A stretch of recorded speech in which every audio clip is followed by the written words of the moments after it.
Welcome! Hello everyone and welcome back to First Saturday Science Monthly Highlight Book Reading. Today we're going to be highlighting Wilson Bentley, who was an American meteorologist and happens to be one of the very first people to take detailed photographs of snowflakes. It got him the name Snowflake Bentley. Let's get started. Snowflake Bentley by Jacqueline Briggs Martin, illustrated by Mary Azarian. In the days when farmers worked with ox and sled and cut the dark with lantern light, there lived a boy who loved snow more than anything else in the world. Wilson Bentley was born February 9th, 1865, on a farm in Jericho, Vermont, between Lake Champlain and Mount Mansfield, in the heart of the snow belt, where the annual snowfall is about 120 inches. Willie Bentley's happiest days were snowstorm days. He watched snowflakes fall on his mittens, on the dried grass of Vermont farm fields, on the dark metal handle of the barn door. He said, snow was as beautiful as butterflies or apple blossoms. He could net butterflies and show them to his older brother Charlie. He could pick apple blossoms and take them to his mother, but he could not share snowflakes because he could not save them.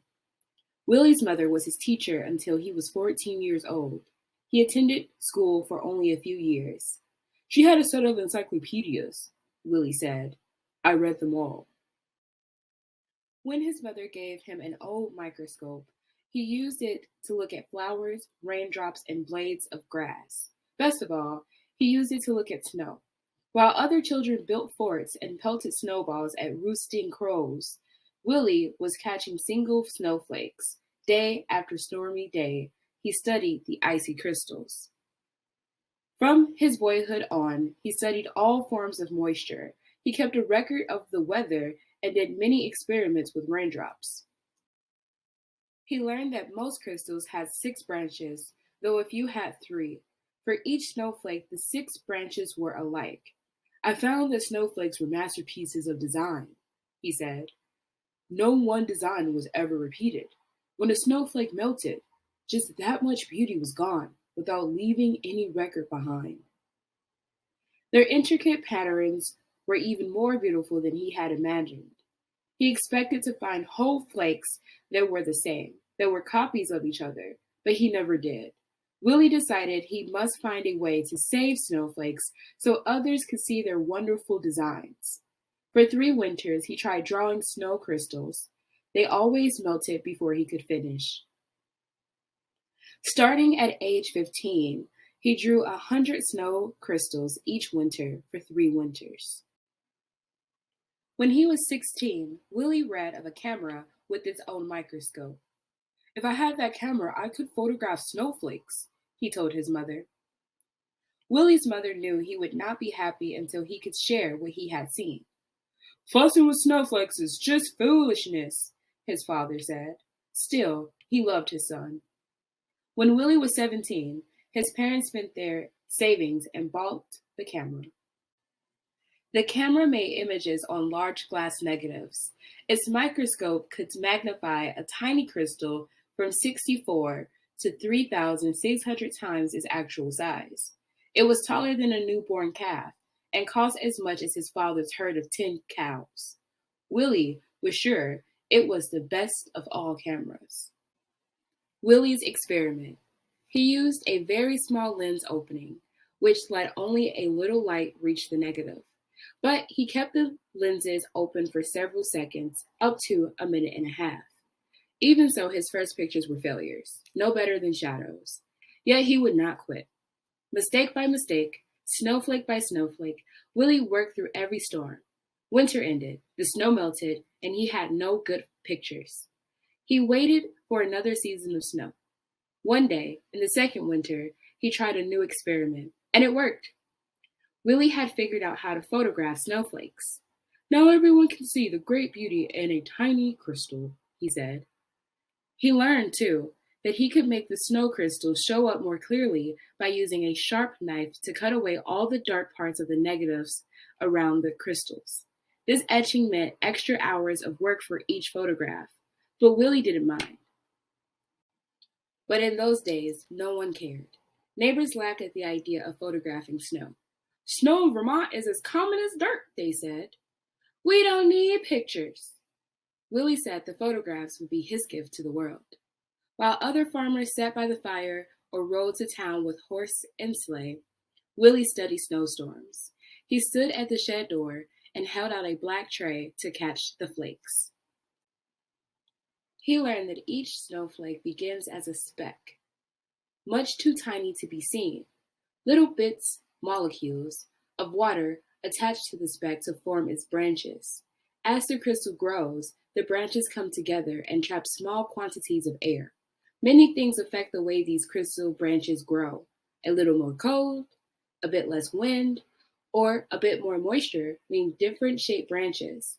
Willie said that that's why, in all his pictures, he never found two snowflakes alike. When he found only jumbled broken crystals, he brushed the tray clean with a turkey feather and held it out again. He waited hours for just the right crystal and didn't notice the cold.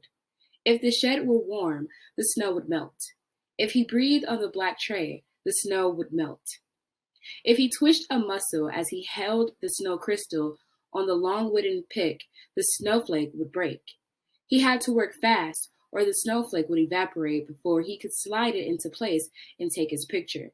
Some winters, he was able to make only a few dozen good pictures.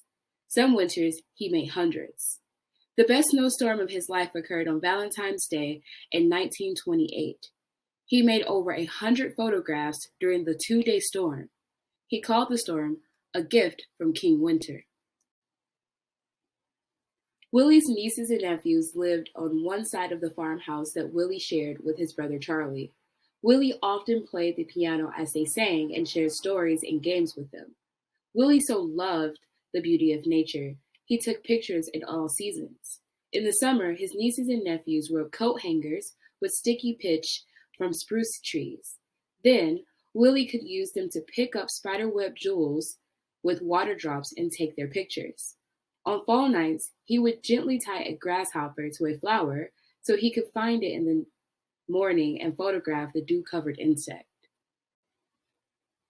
But his snow crystal pictures were always his favorites. He gave copies away or sold them for a few cents. He made special pictures as gifts for birthdays. He held evening slideshows on the lawns of his friends. Children and adults sat on the grass and watched while Willie projected his slides onto a sheet hung over a clothesline. Many colleges and universities bought lantern slide copies of his photographs and added to their collections each year. Artists and designers used the photographs to inspire their own work. Even today, those who want to learn about snow crystals begin with Wilson Bentley's book, Snow Crystals. He wrote about snow and published his pictures in magazines. He gave speeches about snow to faraway scholars and neighborhood skywatchers. "You are doing a great work," said a professor from Wisconsin.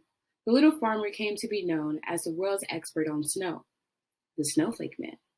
But he never grew rich. He spent every penny on his pictures. Willie said there were treasures in snow.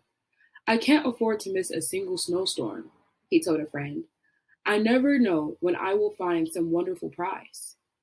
Other scientists raised money so Willie could gather his best photographs in a book. When he was 66 years old, Willie's book, His Gift to the World, was published. Still, he was not ready to quit. By 1926, he had spent $15,000 on his own work and received $4,000 from the sale of photographs and slides. Less than a month after turning the first page of his book, Willie walked 6 miles home in a blizzard to make more pictures. He became ill with pneumonia after that walk and died 2 weeks later. The plaque on the monument says, "Snowflake Bentley, Jericho's world-famous snowflake authority." For 50 years, Wilson A. Bentley, a simple farmer, developed his technique of microphotography to reveal to the world the grandeur and mystery of the snowflake. Its universal hexagonal shape and its infinite number of lovely designs. A monument was built for Willie in the center of town. The boys and girls who had been his neighbors grew up and told their sons and daughters the story of the man who loved snow. 40 years after Wilson Bentley's death, children in his village worked to set up a museum in honor of the farmer scientist. And his book has taken the delicate snow crystals that once blew across Vermont, past mountains, over the earth. Neighbors and strangers have come to know of the icy wonders that land on their own mittens, thanks to Snowflake Bentley.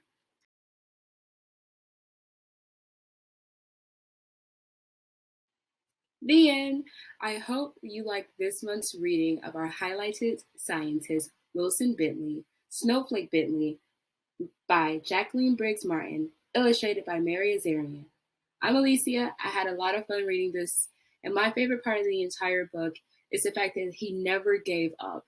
Even when he had entire winters of bad photos, even when he tried to draw out the crystals himself and the snow would melt, even when he would have to be in the cold for hours at a time, he never gave up.